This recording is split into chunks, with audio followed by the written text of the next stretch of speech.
Do you remember?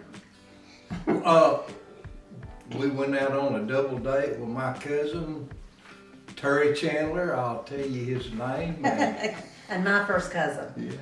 They were dating. Okay. So they hooked us up. But we went to school together. We went all through high school together. He's sitting behind me in about every class because Alexander behind Abercrombie. But never thought about dating. But he went to Vietnam. And I remember one time when I was working at the singer company at the time, I remember somebody saying, y'all remember Ronnie Alexander in school?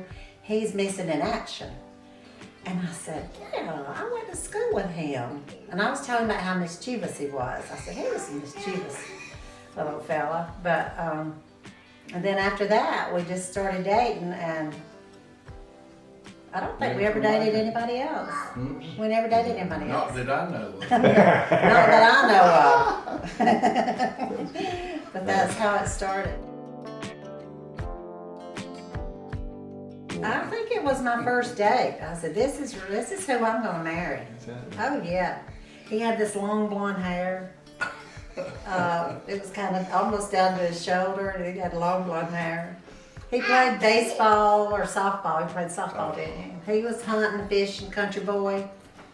I said, this is who I'm gonna marry. So about a year later, we did. We got married.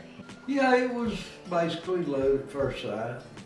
After, yeah, I was ready to settle down and go for it. Back then, the drive-in movies was still going on. Yeah. And we was part of that, and going to Greenville, riding from Just circle Eaton around, John you know, to circle Eaton around John. those clocks, and just circling around. Yeah, we did that. But you know, and then we only dated like one time a week. Now kids are together every night, seem like.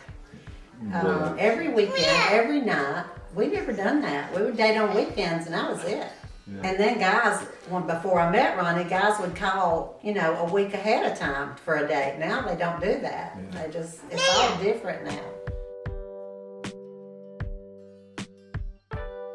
My mother, she loved Joyce to death, and like my family. We used to meet every Sunday, most of my family at my grandma's house, and she was always with me, and everybody fell in love with her, so it was all good on my side, and I don't know about her side. Mine too. They loved Ronnie. They loved Ronnie. And Mama still does call him her son. She loves Ronnie. But yeah, they loved him. We didn't have any problems. There's always hardships, I think, in every marriage.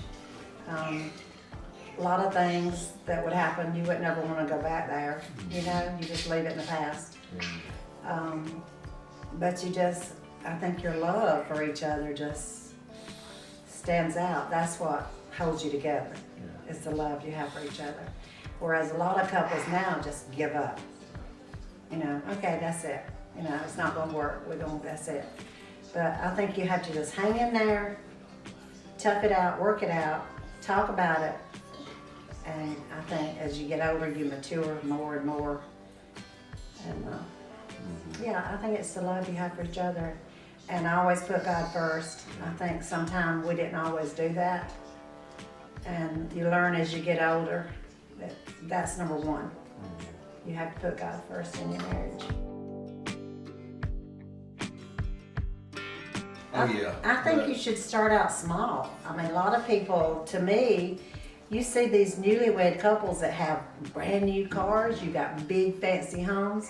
I think that would be overwhelming sometimes. And I think if you start out small, where you have more time for each other, more money, where you can go out and enjoy each other, instead of having just pay bills all the time. But start small. Don't start out so large. Joyce was going to church at Crescent Hill. That's where we're going. And I started going with her up there. I was a Methodist. And what was his name? Alan. Alan. Preacher Alan. Preacher Alan. Preacher Alan. He married us at his house. one Friday, Tuesday. okay. See, What time? you folks, What I time? don't know. 2 o'clock. We got married at 2 o'clock, and I know Mama said, because we didn't want anybody to be there. We just wanted to be by ourselves. Yeah. And Mama said before her daddy went to work that morning, they just stood at my bedroom door just looking like, this is the last time, you know. But, yeah, we got married at his house. Went to Clemson. Didn't even have suitcases, did we? We took brown paper bags. We put our clothes in brown paper bags. And back then it was. That was our honeymoon at the Holiday Inn at Clemson. But that was 1973. That's been a long time ago. He said I proposed to him. She I asked did me. not. I did not. She did. I did not. Going down the road, spinning tires. But he lost my ring. Tell him about you losing my ring. He had a souped up green Nova. I showed the diamond to my mama, and I was going to Joyce's house, pick her up. I was going to, Propose. propose that night to her. And I come out of the house, put the ring up on top of the car in the box, backed out, started pretty fast down the road, and Doing gears. I heard something go click, click, click. I looked in the mirror and I seen the ring box bouncing off the car and hitting the road. And backed up, opened the ring box up, and there's no ring in it. Panicked, started hunting. On his hands and knees in the road. Stopped 2 cars, wouldn't let them go by. Even got them out the car. I found it, luckily. I was the one that found it over in the grass, about a foot off the pavement. And there it is.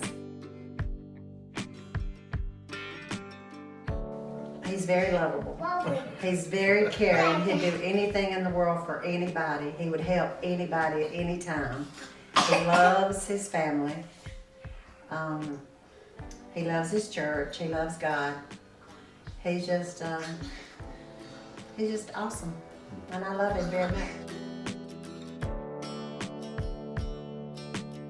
Basically the same thing Joyce just said. It's we still together after 50 years, through the good and the bad, and we love one another, and we love our children, all our families, and that's it, folks.